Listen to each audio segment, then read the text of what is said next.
বাসার সবাইকে যখন পটলের এই রেসিপিটা বানিয়ে খাওয়ালাম, সবাই বলছে যে এতদিন কেন খাওয়ালাম না। আর এতটা সহজ এই এই রেসিপিটা বানানো, তো আপনারা চাইলে এটা সহজে বানিয়ে নিতে পারেন। আর এই রেসিপিটা কিন্তু আমারও জানা ছিল না। আমি এই রেসিপিটা দেখেছি এক আপুর এই ভিডিওতে, তো আজকে এটা বানিয়ে ফেললাম।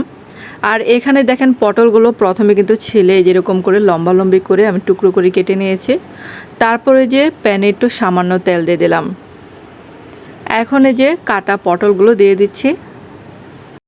আর যারা এখনও আমার চ্যানেলটাকে সাবস্ক্রাইব করেননি, অবশ্যই আমার চ্যানেলটা একটু সাবস্ক্রাইব করে আমার পাশে থাকার অনুরোধ রইল। আর দেখেন এখানে যে বেশ কিছুটা পেঁয়াজ কুচি দিলাম, বেশ কিছুটা পরিমাণ মতো আর কি। তারপরে যে কিছুটা কাঁচামরিচ ফালি করে দিয়েছি, আর এই যে সামান্য পরিমাণে হলুদ দিলাম। আর এই যে আরেকটু ঝালের জন্য আমি সামান্য পরিমাণে মরিচের গুঁড়া দিয়েছিলাম। আর এই যে স্বাদ মতো লবণ দিব। আর আর কিন্তু এখানে কোনো মশলা ইউজ আমি করব না। আর এটা কিন্তু অনেক সহজ একটা রেসিপি। এখন যেহেতু পটলের মৌসুম, তো পটল তো সবার ঘরে প্রায় কম বেশি থাকে। আর দেখা যায় যে পটল অনেক জমে যায়, তো এটা বানিয়ে খেতে পারেন।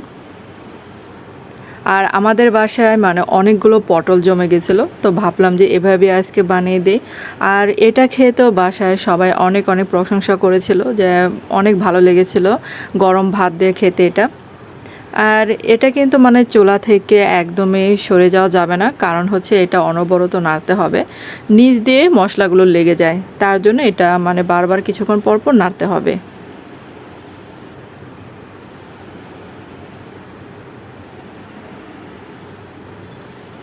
যারা এই ভিডিওটা ফেসবুকে দেখে থাকবেন, তারা ভিডিওটা অবশ্যই একটু শেয়ার করে দেবেন কষ্ট করে।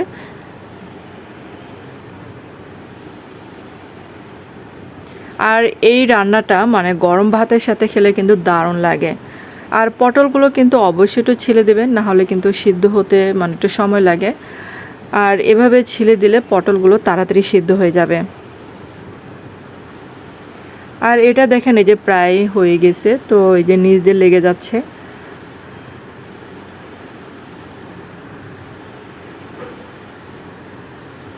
তো এটা আমি আরেকটু নাড়াচাড়া করে নামিয়ে ফেলবো। এটা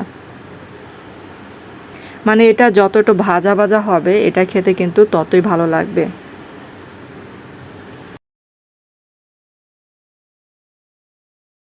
আর এটা কিন্তু রান্না শেষ, তো চুলা থেকে আমি এটা নামিয়ে ফেলছি।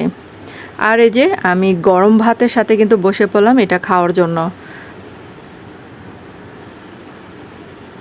তো এতটা মজার হয়েছিল, অতি সাধারণ একটা রান্না, কিন্তু অনেক সময় অনেক প্রসেসিং আমরা জানি না এটা কীভাবে রান্না করব। তো এই ভিডিওটা দেখে অবশ্যই আপনারা রান্না করে নিতে পারেন।